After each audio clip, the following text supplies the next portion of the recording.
Le score. Le score. Je devais créer et comprendre que nous aurions un entretien tête-à-tête. 18h30, 20h sur Radio Nova. Bon, à mon tour maintenant. On a écouté vos classiques, on va écouter les miens. Avec Charline Roux. Bienvenue dans le score sur Nova, votre rendez-vous musical et de conversation, le tout habilement mêlé. Enfin, ça c'est l'ambition, hein. La réalité c'est que, contrairement à mon invité, je ne peux pas dire c'est du gâteau. Expression dont j'abuse désormais, et ce depuis que j'ai découvert son univers si particulier.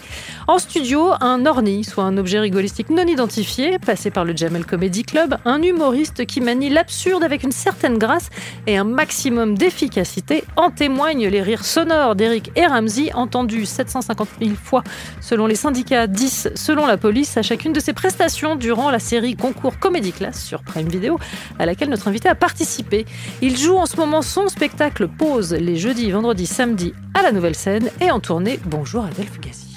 Bonjour Charline, bonjour le score. Bonjour, ouais, salut. Ouais. Ah, le monde qu'il y a toujours dans ce studio, c'est fou. Merci beaucoup de passer par ce studio. Je suis ravie, et je te le disais en off, je vais le dire en in. J'ai adoré ton spectacle. C'est gentil, merci. Ce principe de sidération et de découverte et de... Tout fonctionne. Tu t'apprêtes à aller jouer puisque nous sommes jeudi. Nous sommes jeudi, évidemment, exactement. et donc c'est toujours sympa de répondre à des interviews avant d'aller travailler. Oui. Qu'est-ce que oui. t'en penses? Ouais, ça fait partie du jeu et c'est trop cool. Nouvelle scène blindée comme bon nombre de salles de ta tournée. Ça signifie grosse tête et exigence loge nouvelle ou détente absolue? Totalement. Loge à une température de 32 degrés, pas plus. Non, vraiment tranquille, hein, petite tournée tranquillou et bonne ambiance, quoi. Ouais, et merci d'être venu avec un pull immaculé.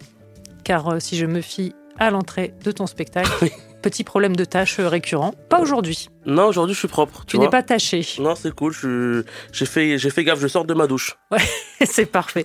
Je parle à l'homme qui a écrit et interprété ses propres chansons. On y reviendra.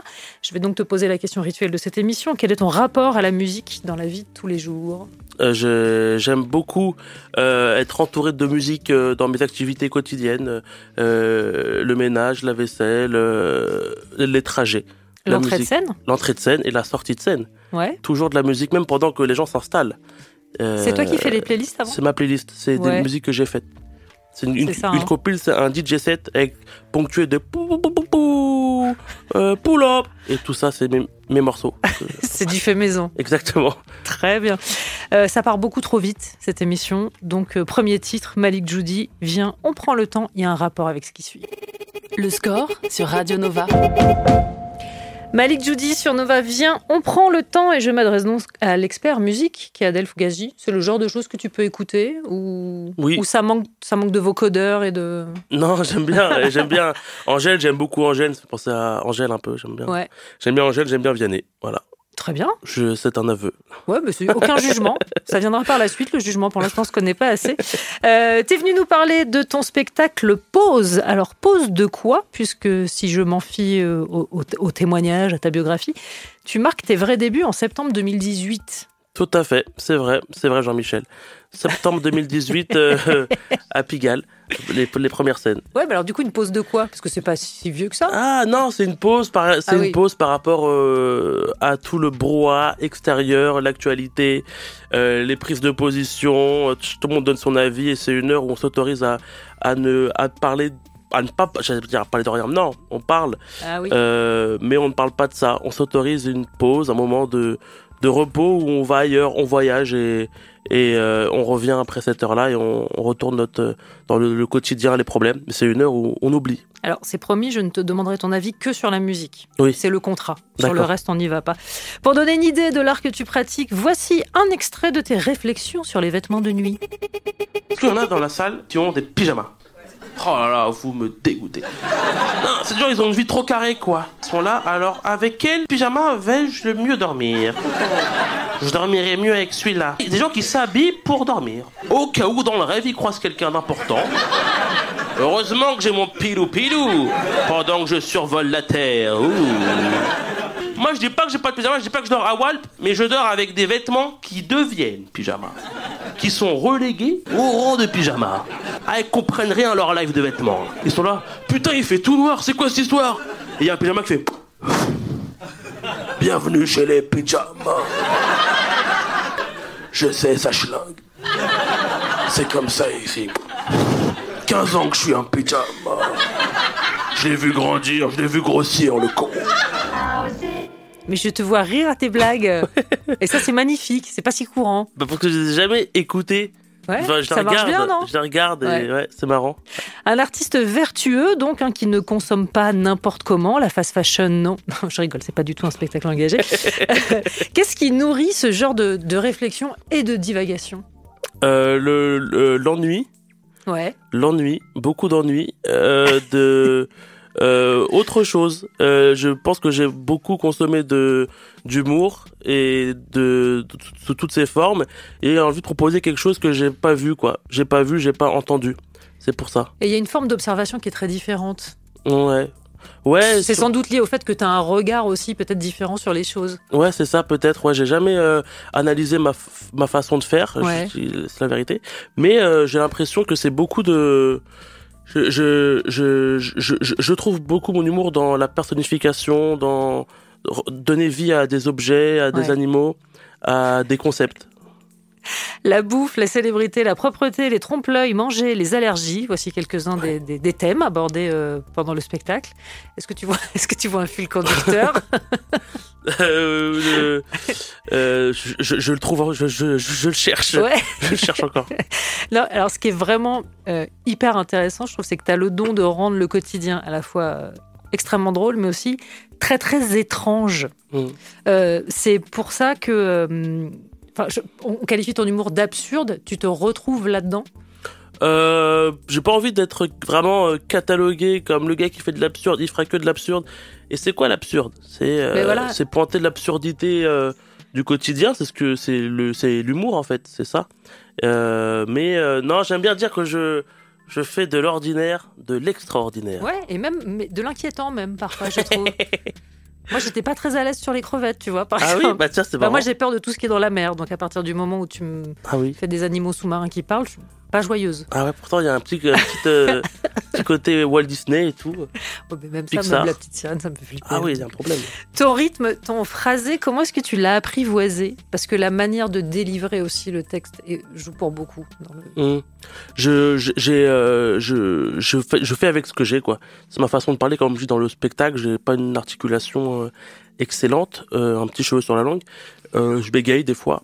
Et c'était beaucoup de défauts que j'avais dans ma vie, hein, pour faire des exposés, des oraux et tout, qui m'ont valu un peu préjudice. Et pour une fois, ça rigolait quand je parlais comme ça sur scène. Du coup, j'ai pas dû à faire grand chose, mais je suis pas très énergique comme bonhomme sur scène. Je suis pas non plus raplapla. Je chante entre les deux. Et j'ai, à force du coup d'écouter beaucoup de stand-up, il y a cette mélodie qui vient un peu souvent en tête et pour un peu faire des variations. Sinon, c'est très chiant. T'es très fort dans la manière de placer les silences, Ah ouais. je trouve. Bah, c'est gentil. Mais c'est gratuit, vraiment. Non, mais alors, du coup, qui dit délivrer un texte, est-ce que ça veut dire que tu as aussi une âme de comédien ? Ah, je l'ai pas encore exploré cette partie-là de moi.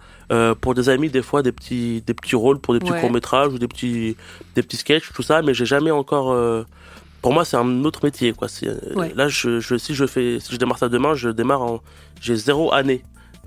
Alors que là, j'ai l'an zéro. j'ai 6 années de stand-up. Là, je démarrais à 0, quoi. Bon. On continue de parler de stand-up, de spectacle. On écoutera Steve Lacy, ce sera juste après la pub. Le score sur Radio Nova. Nova. Steve Lacy sur Nova, Bad Habit. Et tel est le contrat, un titre que je soumets immédiatement à l'approbation d'Adèle Fugazi. Oui, non, peut-être, pas du tout. Totalement. Il utilise même un mot que j'ai pas proposé. Il est tellement fort. Le nom de ton spectacle, c'est Pause. C'est à la Nouvelle Scène à Paris. C'est en tournée partout en France. Si on refait un petit parcours vraiment très express, on a dit début 2018. Parmi les grands moments, tu t'es fait remarquer au Festival de Montreux en 2022, entre autres. En 2023, tu remportes le prix du Festival d'humour de Paris. L'année suivante, tu es finaliste de Comedy Class, le talent show arbitré par Eric et Ramsey sur Prime. Est-ce que tu es compétiteur dans l'âme ? Ou à l'affût de bonnes notes? J'aime pas décevoir le prof. Ouais. Ah, ça me déçoit totalement. Quand je le déçois, je vois dans ses yeux vraiment quelque chose et qui me fait de la peine. J'aime pas décevoir les professeurs et mes parents. Et du coup, ce qui fait de moi des fois quelqu'un qui veut faire quelque chose de bien, mais c'est pas contre contre mes autres partenaires, Ouais. c'est contre moi et contre l'autorité. Mais alors, du coup, les prix comme ça, qui pleuvent, tu Euh, le gères comment? Bah, ça fait plaisir, déjà. Ouais. En premier temps, l'émotion, la gratitude. Grateful. Et En plus, il est bilingue. j'essaye des fois, ouais. Bah, mais c'est gentil. Et non, j'aime bien, ça, en fait, ça flatte l'ego, mais c'est pas ça le but. Le but, c'est que le public nous aime et être validé par ses pairs, c'est trop bien, et tout, c'est ce qu'on cherche un peu tous. Mais à un moment donné, on veut avoir un public. Mais est-ce que tu as senti un effet vu à la télé après Comedy Class, par Totalement. exemple? Ouais. Ma salle s'est totalement remplie depuis. À partir du moment où c'est sorti, une semaine plus tard, après, j'affichais complet à mon spectacle, alors que c'est une salle de 115 places et que je remplissais à hauteur de 30 à 40 places par soir. Et là, je faisais du coup complet. Là, depuis, on est complet. Et est-ce qu'un bon rire d'Éric Judor, ça vaut autant qu'un steak ou... Son film, d'ailleurs, Steak, du même nom. Évidemment, de Quentin Dupieux. Ouais, j'aime beaucoup Quentin Dupieux. C'est étonnant, vu le type d'humour que tu pratiques, que ça te parle. Mais tu sais que j'ai découvert après. On m'a dit, mais lui, c'est un peu toi dans le cinéma, un peu. Ah bah oui. Bien sûr, à toute mesure gardée. Mais voilà, c'était trop cool. Moi, je suis beaucoup fan d'Éric. Je suis plus Eric que Ramzy, on va dire, dans mon humour. Ouais. J'aime beaucoup Ramzy. Mais du coup, c'est vrai que quand j'avais des rires d'Eric, j'étais très, très content. Comedy Class sur Prime Video devant Eric, Ramzy et Marina Foïs. Le thème, c'est l'humour noir. Et voilà le travail. Le problème avec les Noirs, c'est qu'ils sont pas assez représentés dans le cinéma français. Parce que au casting, ils n'arrivent jamais à l'heure. Parce que sur le chemin, ils se font contrôler par la police. Parce qu'ils conduisent mal. Il est fou, lui. Merde, il est fort encore. Conduisent mal pour fuir la police qui veut les tuer. Comme George Floyd, qui était coupable. Coupable d'être noir. Dans un monde raciste. De la difficulté de couper un extrait. Oui. C'est très dur. Celui-là, il est compliqué, surtout sur cet exercice-là. Ah oui, j'ai eu une petite friction avec la prod à ce sujet-là, parce que la fin n'est pas la vraie fin qui a été publiée. Non, moi, je dis à l'inverse des Arabes qui, eux, sont des voleurs. Voilà, j'ai pas trouvé de chute à la blague. La blague, c'est de dire j'ai pas trouvé de chute, et ils ont coupé qu'eux sont des voleurs. Ouais, dur. Dur un peu. Alors, ceci étant, cette épreuve, c'est ce qu'on peut qualifier honnêtement de masterclass. L'extrait a été énormément partagé, devenu carrément viral. Quelle réaction ça a suscité ? Est-ce que tu as reçu beaucoup de retours suite à cet exercice-là en particulier ? Ouais, j'ai beaucoup surpris les gens dans le sens où c'est pas un style d'humour que je fais d'habitude. Ouais. Moi, je suis très enfantin, un peu gentil, quoi. C'est souvent gentil, je vais jamais dans des terrains un peu compliqués. Ouais. Et du coup, ça a étonné les gens que je fasse un peu des blagues comme ça. Et ça, ils ont un peu découvert une autre manière de faire de l'humour noir, en tout en se rattrapant des dingueries qu'on peut dire. Mais il y a toujours un truc très enfantin dans ta pratique du stand-up. Non, mais quel que soit le domaine. Ouais, oui, et c'est vrai. pas du tout un, c'est pas du tout un reproche. Il y a un truc de très connecté à l'enfance. Bah, quand je demandais avant aux gens qui me connaissaient vraiment bien de me décrire en 3 mots. Ouais. Et ce qui revenait souvent, c'était candide, naïf, candide. C'est un peu ça, ce côté un peu croire à tout, un monde fantastique et tout. Du coup, ouais, j'ai un peu ça. C'est ça un peu que je fais un peu sur scène. Un instant loufoque, mais cette fois en chanson. J'ai choisi Catherine, accompagnée d'Angèle, puisque tu l'as citée, et de Gonzalez. Ils sont 3. Ils chantent donc duo. Le score sur Nova, sur Radio Nova. Avec Charline Roux. Catherine, Angèle, Gonzalez avec duo pour plaire à Adèle Fugazi. Je suis désolée, on n'avait pas de Vianney, donc j'ai opté pour Angèle. J'espère que Je suis satisfait. Que tu ne m'en voudras pas. On parle de Pause, ton seul en scène, qui se joue actuellement à la Nouvelle Scène et un peu partout en France. Et je me demandais, est-ce qu'il y a des domaines desquels tu ne t'approches pas ? C'est mieux en français comme ça. Des domaines desquels tu ne t'approches pas ? Dont tu ne t'approches pas ? Je vais y en répondre. matière d'humour. Peu importe la grammaire, je vais y répondre. Je te remercie. Je dirais des domaines. Non, moi je vais dans la musique, je vais dans l'humour, ouais. La peinture. Non, la peinture, le dessin. Je suis une merguez. J'arrive pas du tout. Non, et la comédie peut-être plus tard. Mais non, je m'interdis. En matière d'humour, tu t'interdis rien. Il n'y a pas Non. des types d'humour où tu te dis, oh là là, c'est de la kryptonite. Moi, je reste très très loin de tout ça, quoi. Bah, c'est vrai que les blagues, un peu, enfin, tout ce qui est un peu avec beaucoup d'insultes, grave le sexe, par exemple, j'y vais pas trop, même si dans le blague, dans le spectacle, c'est un peu. Il y en a un peu. Il y en a un peu, mais c'est subtil, je trouve, par moment. Mais non, voilà. L'humour, c'est le goût le moins unanimement partagé. Est-ce que tu as parfois l'angoisse d'être inaccessible pour le plus grand nombre ? Est-ce que c'est une question que tu te C'est poses ? une très bonne question que tu me poses. C'est une question que je me suis beaucoup posée. Ouais. Je continue des fois à me la poser. Est-ce que je fais un humour qui est voué à être joué dans des grandes salles, dans des zéniths et tout ? C'est une question que je me pose. Je ne sais pas, j'ai pas encore la réponse. Je me ferme pas de porte. Ouais. Je suis toujours agréablement surpris du nombre de gens qui viennent me voir. Ça m'étonne tout le temps, je leur dis à la fin du spectacle. Autant de gens qui viennent voir des blagues qui n'ont aucun sens, ça me rassure un peu dans ma vision de l'humour. Ouais, puis le public est, enfin, je peux en témoigner, je suis venue te voir vendredi dernier, le public c'est pas à fond, c'est un autre mot.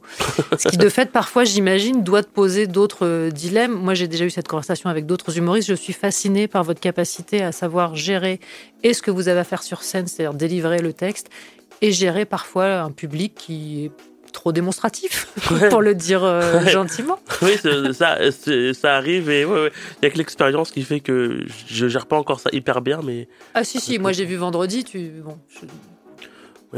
avait une famille qui avait beaucoup besoin d'aller aux toilettes, donc ça faisait pas mal d'allers-retours dans la salle, ce qui est toujours... C'est mon expérience, mon âme de surveillant. Ouais. En lycée, oui, parce que c'est vrai que tu as collège. été surveillant en lycée et collège. Ouais, c'est pour ça. Donc du coup, tu sais très bien gérer ce genre je sais, de avec le carnet, problème. tout ça, je suis capable. Sur qui est-ce que tu testes je déteste ce mot, tes vannes? Mes vannes, bah oui, non, mais c'est des vannes. Je teste mes vannes auprès du public directement. J'en parle des fois à des amis, mais la vérité, elle se fait auprès du public. Pendant un certain temps, je faisais beaucoup ça avec des amis et qui comprenaient peut-être pas ils comprennent pas. En fait, quand je raconte mes blagues, c'est difficile à faire comprendre.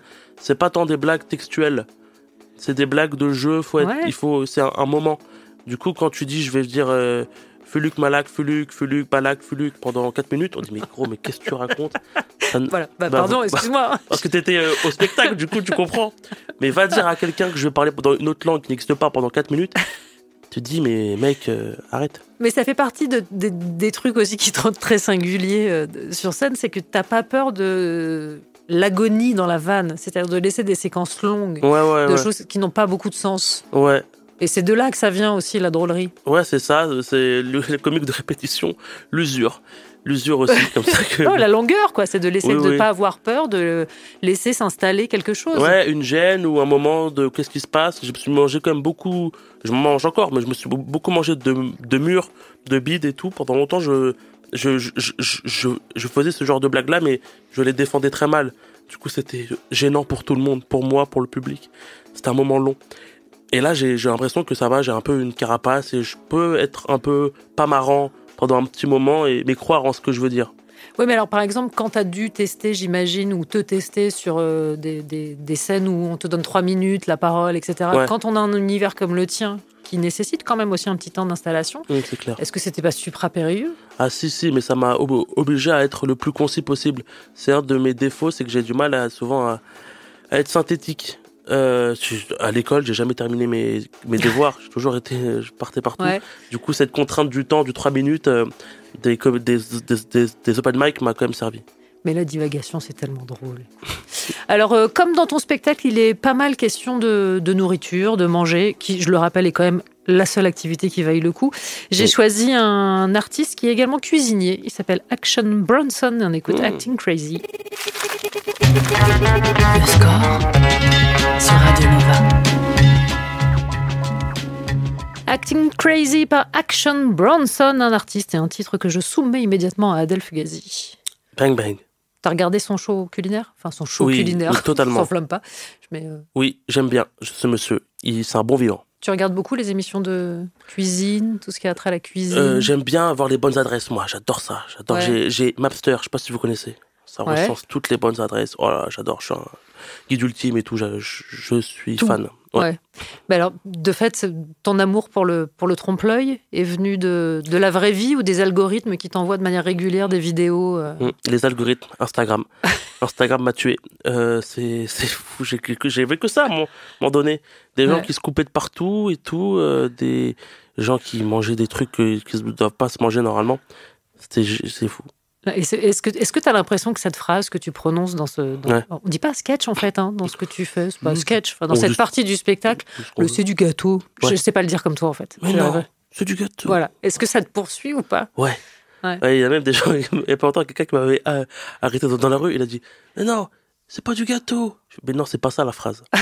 La phrase, c'est du gâteau, justement, c'est ça la blague. Ouais. Ouais. Mais je sais parce que ma fille répète ça à longueur de temps depuis qu'on est venu te voir sur scène. Et la musique dans tout ça, eh bien on en parlait, la voilà. Lundi, mardi, mercredi, jeudi, vendredi, je mange des pâtes. Week-end des pâtes, putain, je mets pas, jamais je me rate. Lundi, mardi, mercredi, jeudi, vendredi, je mange des pâtes. Week-end des pâtes, putain, je mets pas, jamais je me rate. Comment est-ce que t'en es venu à créer de la musique, des titres? Parce que là on n'est pas dans la parodie, c'est du non. fait maison. Ah on oui. est sur du Ah non, non. sur de la création Création originale. originale, Tout à fait. MyCanal et tout, là. Ah oui, là, ça vient du confinement. Ouais. Les musiques, c'est l'ennui de confinement.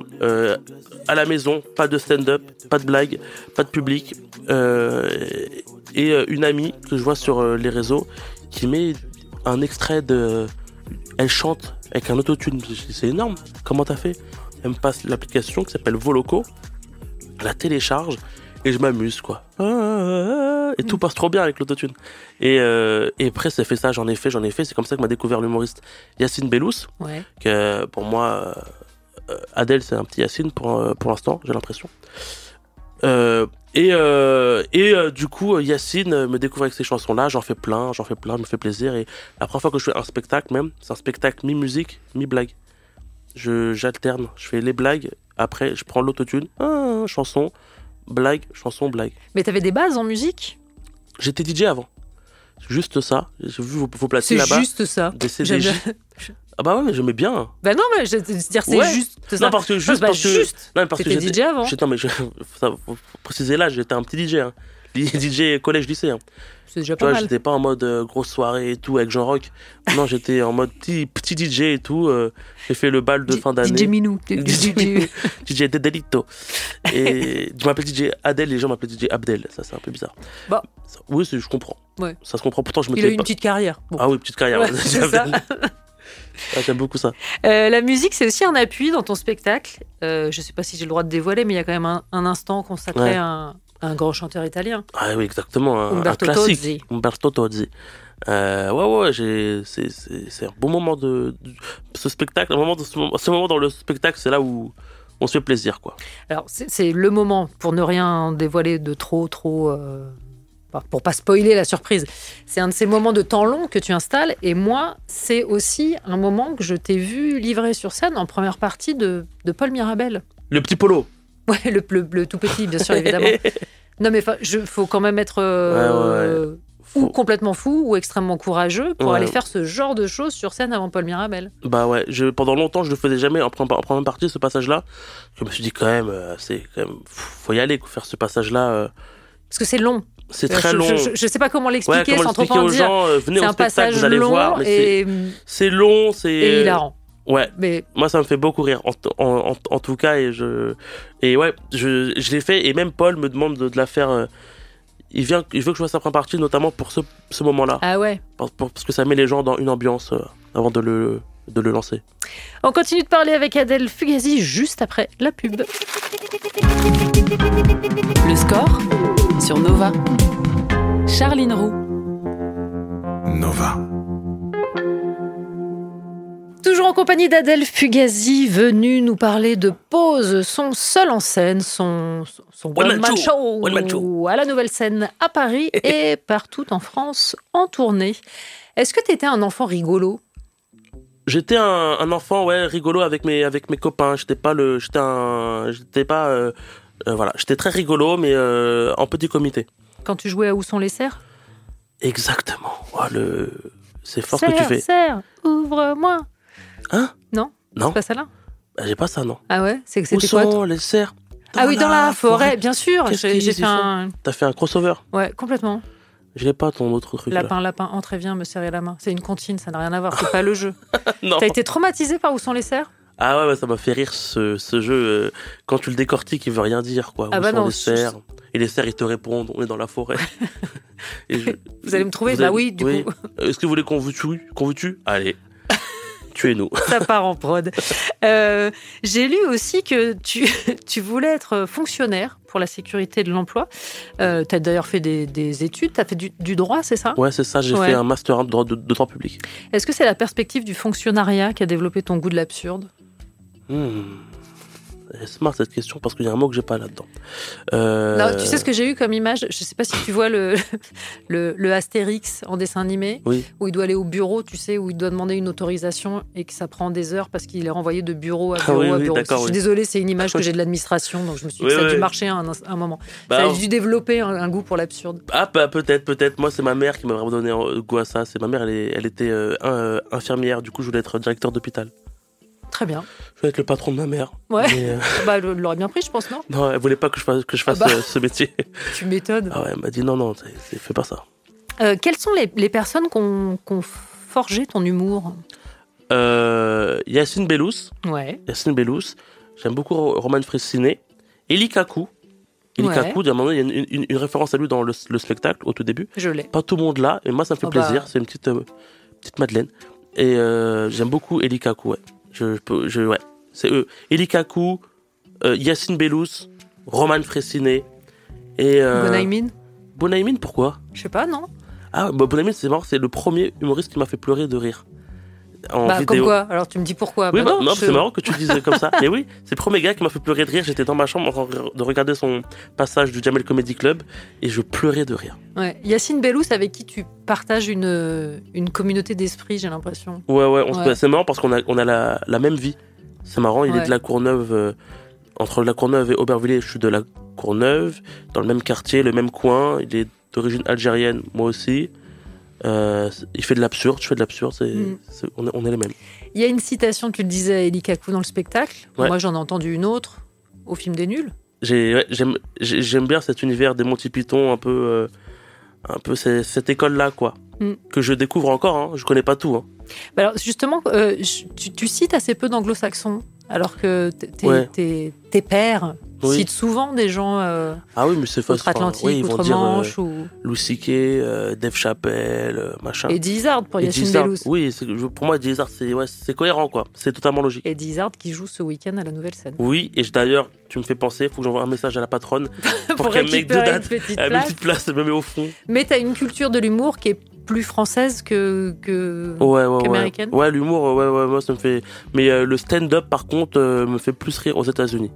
Enfin, j'ai beaucoup ri. J'ai découvert le stand-up avec les Américains et je sais pas comment dire.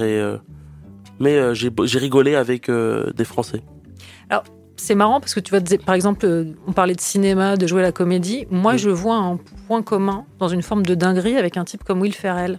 Oh oui.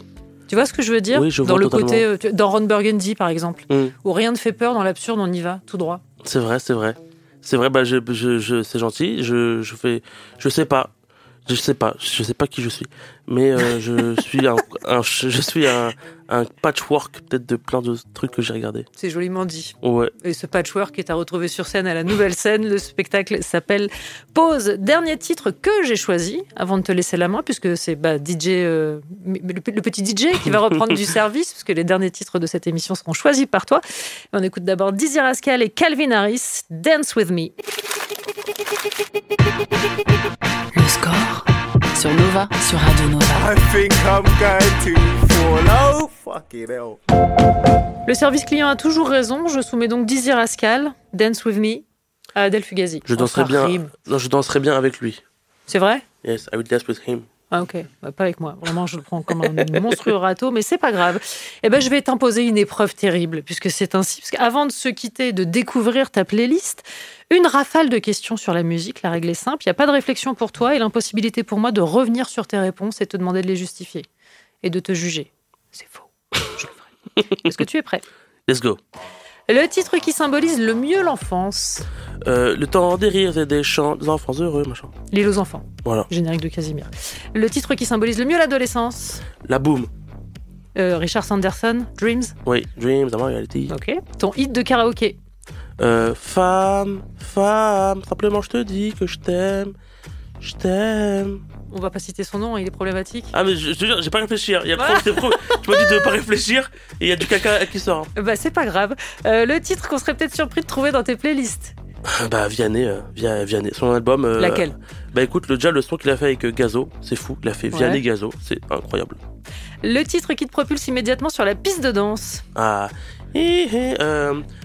Sweet Escape de Akon et Gwen Stefani. Ouais, celui-là. Très bien. Le titre qui t'en fait immédiatement sortir. Femme. Voilà, tout à fait. Bien rattrapé. Bien ouais. Ta chanson de comédie musicale préférée? Les 11 commandements là. Voilà, Garou et tout. Bah non, c'est pas Garou. Garou, c'est dans Notre-Dame de Paris. Ah, Notre-Dame de Paris plutôt. Voilà ça. Ouais, plus. Je les maîtrise toutes. C'est horrible. Le titre que t'as le plus écouté ces derniers jours? C'est un des sons de La Fouine. Son dernier album, Capitale du Crime Radio, La Fouine ZKR. Et dans la catégorie pénible, le texte de chanson ou la chanson en entier dont t'as du mal à te débarrasser une fois que tu l'as en tête. Un son qui joue en tête que j'arrive mal à sortir. Je n'ai pas les paroles, mais. Kungs. Bah vous êtes géniaux. Oh, quelle culture, c'est vraiment ça. J'ai peur, j'ai sué. Merci beaucoup. Et maintenant j'ai Kungs dans la tête, ça va me durer pendant des heures et des heures et des heures et des heures. DJ Fugazi reprend du service pour la demi-heure qui vient. Let's go. Le premier titre que tu as choisi, il est signé Breakboat, c'est Baby I'm Yours. Pourquoi celui-là? Parce que c'est un son que quand j'étais DJ, que je mettais beaucoup et que j'aimais trop, quoi. Cette French touch. J'aime bien ça, sourire quoi. Ouais, et petit côté générique de série américaine des années 80. Tu vois ce que je veux dire, où les gens tournent la tête et que leur nom apparaît. Exactement, avec une police gaulerie. No guitars. Le score. No stop. Sur Radio Nova. No fun.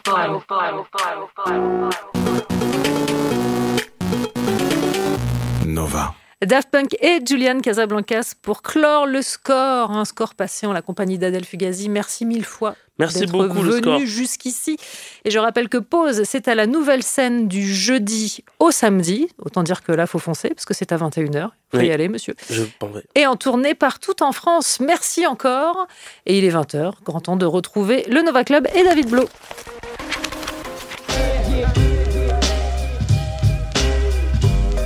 Le score sur Radio Nova. À retrouver en podcast sur nova.fr.